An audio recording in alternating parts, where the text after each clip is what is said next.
Alors, il y a eu effectivement cette étude qui vient de sortir, qui a bien sûr, ça a fait, les journalistes, ça les a changés, au lieu de parler des grèves, ils ont présenté ça.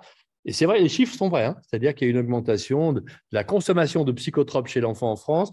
Au minimum, comme tu l'as dit, la moins grosse augmentation, c'est 40% pour les antidépresseurs et les anxiolytiques, et au maximum, c'est 78, 80, 100% pour la Ritaline et les autres.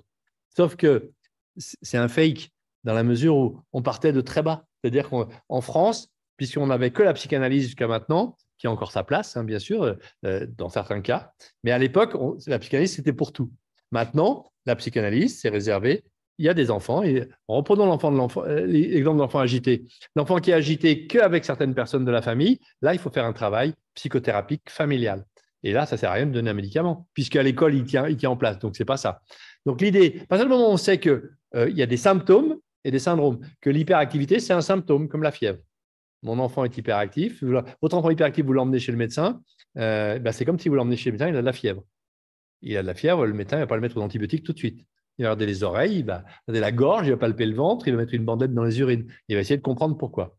Vous m'amenez votre enfant, il est agité, essayez de comprendre pourquoi. Sans a priori théorique. Je ne sais pas du tout s'il a un problème neurologique, un problème psychologique, un problème d'ennui à l'école. Donc, je vais réfléchir à tout ça. Jusqu'à maintenant, jusqu'au début du 21e siècle, on ne donnait pas de médicaments aux enfants en France parce qu'on pensait que c'était tout lié à la faute des parents et des interactions familiales. Maintenant, on sait que oui, ça existe, des problèmes d'interaction familiale, il faut faire un travail familial, mais qu'il y a aussi des enfants, ils ne le font pas exprès. Mais à l'époque, je peux vous dire, quand j'ai commencé psychiatrie, tous les problèmes, même le gamin qui ne savait pas lire, qui ne pouvait pas lire, on pensait que c'était qu'il ne voulait pas grandir et pas quitter sa mère. C'est pour ça que je suis parti au Canada en 95 avec mes 2 enfants sous le bras. J'ai emmené leur mère quand même pour s'en occuper et on est resté 6 mois à Montréal à apprendre qu'il y avait d'autres lectures des troubles d'apprentissage. Et quand je suis rentré en 95 en France, c'est moi qui ai diffusé un peu partout les échelles de Conner, etc., qu'on n'utilisait pas du tout en France à l'époque.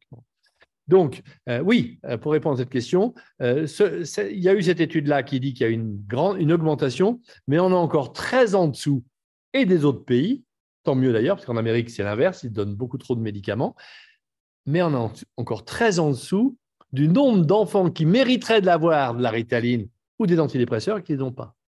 Et on laisse s'installer des troubles du comportement, on laisse des enfants mettre le feu à la maison, douter d'eux-mêmes, s'effondrer, alors qu'on serait intervenu plus tôt, eh bien, y compris avec des médicaments, on aurait évité ça.